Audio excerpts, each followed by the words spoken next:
Good day everyone, good day ma'am. I am Roberto Duran Sagon, your assigned reporter of this topic entitled Formulating Questions of Different Levels about Selection Read, specifically Blank's level of questioning. In this video, I am going to discuss and present with you the level 3 and level 4 because the level 1 and level 2 of Blank's level of questioning are reported by my co-reporter, Miss Clarice Patwal. And these are the Blank's level of questioning. Level 1, matching perception, basic questions about the things around you. Level 2, selective analysis of perception, questions going into more detail. This level 1 and level 2, as I have said, it is reported by my co-reporter Miss Clarice Patwal. In this video, I am going to present and discuss with you only the level 3 and level 4 because this is just a continuation of Miss Patwal report. Okay, the level 3, reordering perception, concept questions that need outside knowledge, and level 4, reasoning about perception, complex questions involving problem solving and justify. So, without further ado, let's start. Level 3, reordering perception. Okay, based on the pictures, we can say that in this level, reordering perception, the question here assess students learning or understanding on a certain selection read nga itong gihatag sa ilaha. As you have seen in the picture nga nadiray book plus sa mind sa students equals inference because when we are reading, if tagaan na to ato ang mga students og a certain selection read, of course when they are reading, their minds also nagkuan po na siya nagdagan or nagprocess. And in this level, students or pupils are expected to think, predict, or guess what will be the next situation, what will be the next part of this. Silpi, mura bitag in this video or in this level of questioning kay mura bitaw ang ilahang insights kay manggawas, ang ilahang mga own understanding or ilang mga prediction, makamanipulate sila, maka-hypothesize sila through sa selection read nga atong gihatag sa ilaha. Okay. This is the level where children can start making inferences and exploring the subtext of the writing. This level unlocks a whole new world of information. Understanding that things that a text is communicating to you without telling you directly is an incredibly valuable and necessary skill. It's the level of implied meaning, figurative language, and interpretation. Silbi, in this level of questioning, ang students can now start making inferences and maka-explore the subtext of the writing. Mura bitag kumbaga mura bitag out of the box ng ilahang i-assess na to kung unsang ilahang mga prior knowledge related to the certain selection read nga tong gihatag sa ilaha. In this way pod kanang na may mga selection read nga mura bitag dili literal, lain tay mga implied meaning like mga figurative language, nag-use og mga laing nga interpretation, and we should ask them or we should give them the opportunity to interpret or to understand such selection read nga atong gihatag sa ilaha.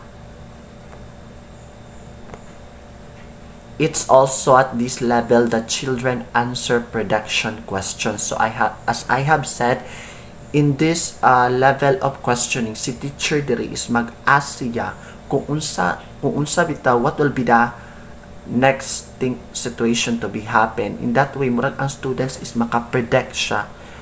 Kay kung in that way manggod, kung si students kung maka-guess or kung mugana ang iyang mental or iyang mindset, maka-guess yan, maka-predict, In that way, learning is indeed happening. Kay kung namang uban nga students, they are just only reading without understanding.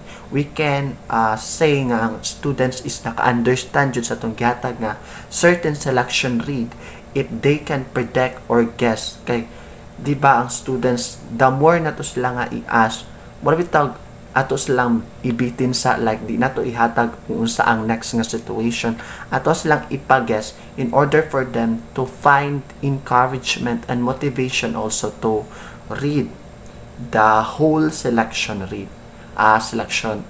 text. They all combine the things they've learned from the text already and from parallels in their own lives or other texts to guess what might come next. In a similar way, they'll connect more deeply with the characters. Children will understand the characters' emotions and actions through empathy and relating them to themselves or other people they know. So as what I have said, diba, we are asking them questions nga, like what they feel, kung sila ang nasa situation sa character, what will be their stand, what will be unsa ilang ma-feel.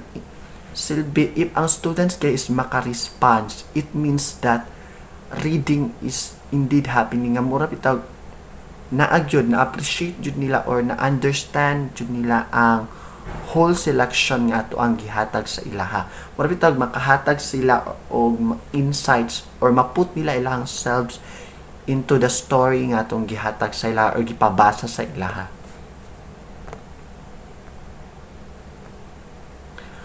Answers to questions at this level are not so obvious. Silbi ang mga answers diri nga question mag-differ gyud kay lahi biya sila og backgrounds, lahi og experiences. Silbi lahi po sila insights nga mahatag in a certain selection nga to ang gihatag sa ilaha. They require more abstract thinking, connecting outside knowledge and experience to the situation. These questions involve predicting, understanding negatives, giving and following a series of instructions, putting yourself in someone else's shoes, and defining words. Silbi, in this level of questioning, ang mga students, ang atuang goal diri is for the students to predict, to understand negatives. Like, mura bitaw makakuha sila og moral lessons sa certain selection read nila nga atong gihatag sa ilaha. Makaput sila sa ilang selves to someone else shoes, like mura bitaw ma-relate nila ang story sa ilang kaugalingon or maput nila ang story sa uban sa kuan, like di ba kung maghatag ta og selection read or magkuanta sa mga students especially sa elementary, mura bitaw sila maminaw jud na sila sa imuha and then maka-guess sila nga mura bitaw magting sila nga mo ni ang mas sunod nga mahitabo, then muhatag sa ilaha og mga question nga unsa kay mga moral lessons, still be maka-understand sila, like kung mauni ang panghitabo, like example katong Juan Tamad nga even duol ra kayo ang bayabas sa ihawa gyud niya gikuha kay nagpaabot pa siya matagak, sulbi makahatag sila og ilahang understanding or maka-learn po sila mga lessons, and then they can define words and they can put themselves in someone else's shoes. In reading comprehension, this means that children being themselves to the text rather than just commenting on what is there. They're still guided by what they're reading and use the clues within it to find an answer. But they also need to apply their own experience and knowledge from other scenarios. Silbi, ang reading manggod mas better siya kung iput or maka-comment ang students instead of just reading it or comprehending it. Kung makahatag sila sa ilahang insights, the more or the better ang learning. Kay silbi, mura bitawag nakarelate sila or naput nila ilang selves into the characters, into sa selection nga itong gipabasa sa ilaha.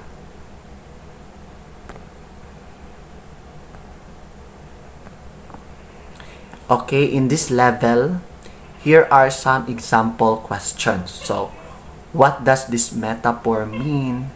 How does this character feel? Where do you think they will go now? What have we learned about this character's personality from this section? What is the author suggesting? Silpi, kini nga mga question mo ni siya mga possible question nga applicable or suit ani nga level nga reordering perception. Silpi, example natay gihatag sa ilaha dito nga selection read. Ang gusto nato nga mahibal-an on what is their interpretation or sa elementary pa. Okay class, unsa kay mean ani nga kuan nga selection. So kung makahatag na sa ilaha mo share na sila silang insight, it means nga mas nakasabot sila. And then in this level pod na naka-note dire. Note that once your class is confident with the first two levels, these kinds of questions will be where you focus most of your time.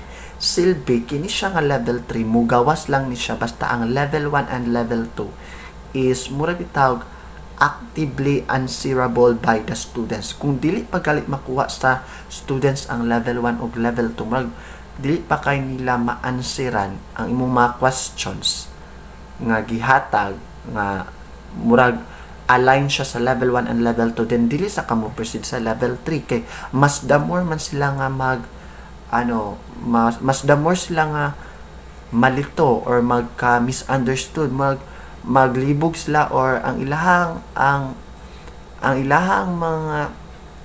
mental or kung unsang ilahang nasabtan mabitag magkuan siya mo siya dili siya magkatugma-tugma. Silbi ang bata na hinon malibog na siya. So ang level 3 mo sulod lang siya once the first two levels is kuan na jud kanang active or confident na jud nga maansiran sa class. And by now children can read and understand text, but they need to explore them further and connect meaning to language techniques. Kaya diba, sa level 1 is mga basic question man to siya like kinsa ang mga characters, what are the characters, unsa ang asa dapit ang settings na itabo. Sa level 2 kay murag nagka-improve. Ang sa level 1 and level 2 manggod, mura lang siya og nalang siya sa insight sa selection nga gihatag nato as a teacher. Ang level 3 and level 4 mura na siya gawas, like mura na tawag ang mga answer diri is nag-vary na kay sa level 1 and level 2 kay na may exact nga answer dito like who are the characters, where is the setting, kanus siya nahitabo, what is the story all about. So na siya exact answer. Sa level 3 and level 4 ang answer diri is mag-differ na based on the understanding and the way the student comprehend sa selection nga tong gihatag sa ilaha. So that is the level 3.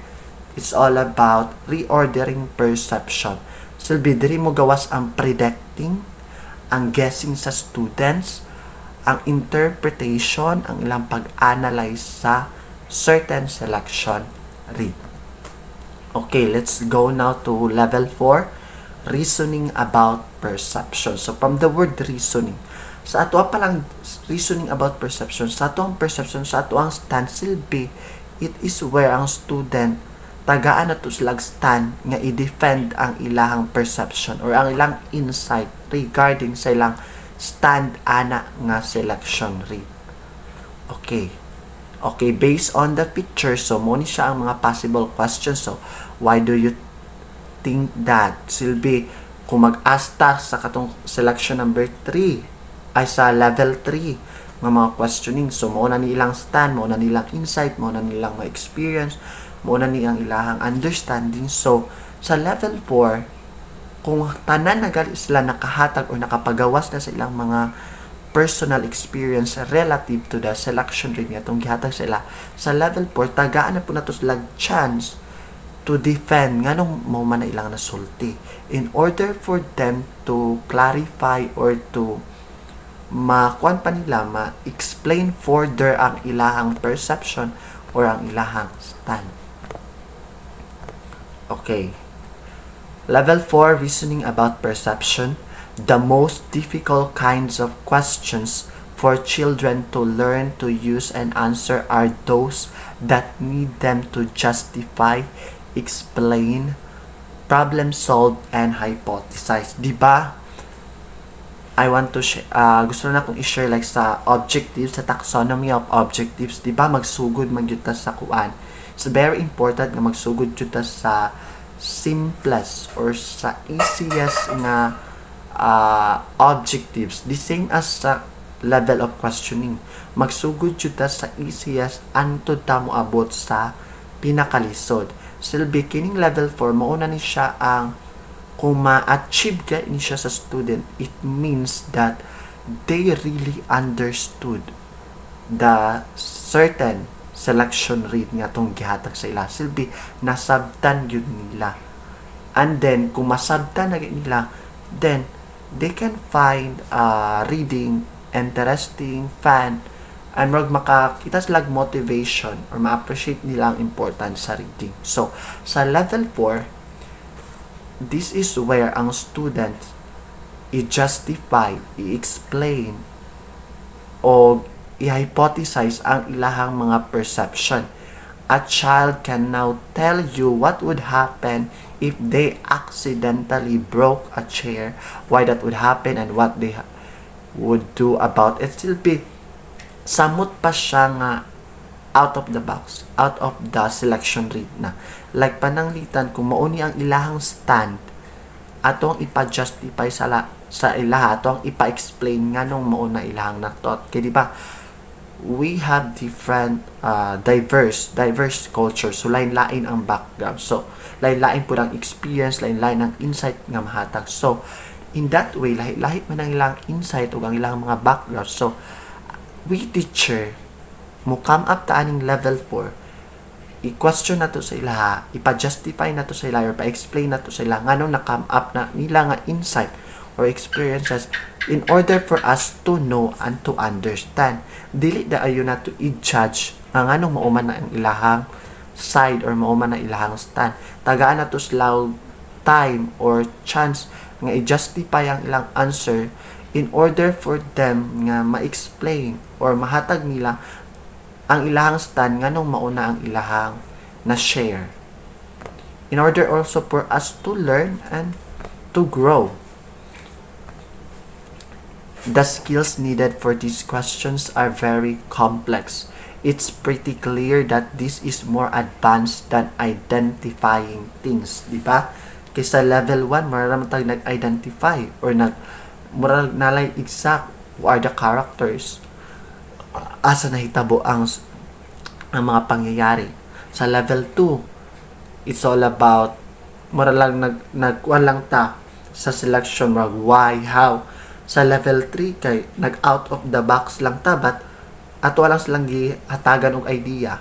And diri sa level 4, ato na silang gitagaan na pud og chance nga ipa-explain and ipa-justify ang ilang answer kay kita namang giusahay nga mura bitaw makuratan ta sa ilang mga insight or mga experiences nga gi-share. So taga ato ni siyang i-follow up ng mga question kining nasa level 4 in order for us nga makuha pud ang gusto nilang ipasabot samot na kanang mga insight ng mga experiences nga lisod masabtan. Creatively apply various pieces of knowledge, understand consequences, and weigh up different possibilities. Still be as a teacher, we should be creative, and dapat sa ato ang mga students, dapat we should always acknowledge and recognize their answers, and we should give them the chance to elaborate, justify, and explain their answers for us to fully understood kung unsay gusto nilang ipasabot sa klase, sa tanan.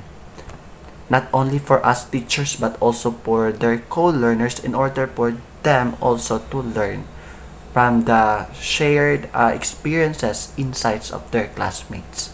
As children wish to interact more with others and participate in more parts of life, their motivation changes from using questions only to meet their basic needs. Now they want to use them to build relationship, teach others, get their opinions across, and learn about things. You're bound to be familiar with the moment a child discovers the word white and ask it repeatedly. Silbi, through ani nga mga questions, di ba, makahatag na sila sa ilahang stand, maka-defend, maka-elaborate na sila sa ilahang mga perceptions, sila mga experiences, sila mga insights nga gi-pose or gi-respond sa certain question nga gi-ask ni teacher. In this way, maka-build na sila relationship, makahatag na sila opinions, and maka-teach others some lessons nga through sa ilahang shared experiences. In reading comprehension or regarding comprehension, these questions in level 4 are the most removed from what's actually in that text. Silbi dili ni siya makita sa selection read, relying even more on the child's understanding of the world and their ability to make their own judgments. Silbi, as what I have said, kini nga kuan, ang level 3 o level 4, wala na ni siya sa selection read. It's more on the understanding and comprehension sa bata, sa certain nga gipabasa na to sa ilaha. It's more on making their own judgment, making their own insights, putting their experiences, personal experiences sa selection read, relating it to the selection read, and then ipa-defend na to sa ilaha in order for us to get the idea nga gusto nila ipasabot sa atua. But their answers should still be pinned to something they have read, or they won't be right for the situation. But still, dapat ang mga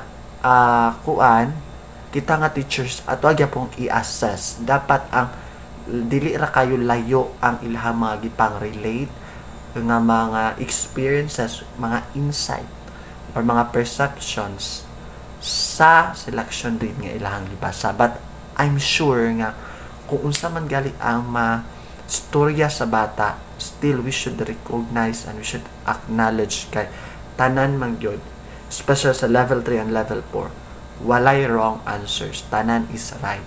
Mag-varied ang answers. Is it because we came from different backgrounds and different profiling man, diba? Okay, generalization na pud ni siya sa tanan nga level. Resources for the 4 levels of questioning and reading comprehension. Using Blank's level of questioning is just one way of looking at how children learn to understand text. Therefore, all of our reading and comprehension resources will be helpful for your teaching, even if they don't explicitly talk about the levels themselves. Now that you know what they are, you can apply that knowledge to the materials you choose to use. Silbi, after learning all the levels of questioning, specifically kay Blank's level of questioning, now we can now have the opportunity, the knowledge to apply this into the situation or into practice. Like ato na siyang kung natay pabasa sa bata, we should ask them first sa level 1, level 2, then try sa level 3 and level 4 in order for us to get also their idea. Because our main goal here sa questioning manggod, we are not just assessing, we are not just knowing if they understand word to word sa ilang gibasa, but also knowing their personality through sa ilang experiences nga i-relate or ihatag or i-share relative to the selection read. It is not about the words or kung unsa lang ang naa sa text, but about siya sa pag-grow sa ilang personality, pag-learn nila through the shared experiences sa ilang mga co-classmates. Silbi, importante jud ang questioning, especially ang levels niya, kay dili man jud pud nato immediately nga i-ask ang mga why. Magsugod man jud ta sa pinaka-simple, pinaka-easiest in order para pod level by level ma-get sa ato ang students. Like magsugod jud ta sa 5 W's, sa 1H, din sa mga prediction at ayon sa guessing, then justifying and elaborating. nga nung nakasulti or naka-respond sila in that way. Kay through that, indeed, ang learning na agyon maka-assure yun ta.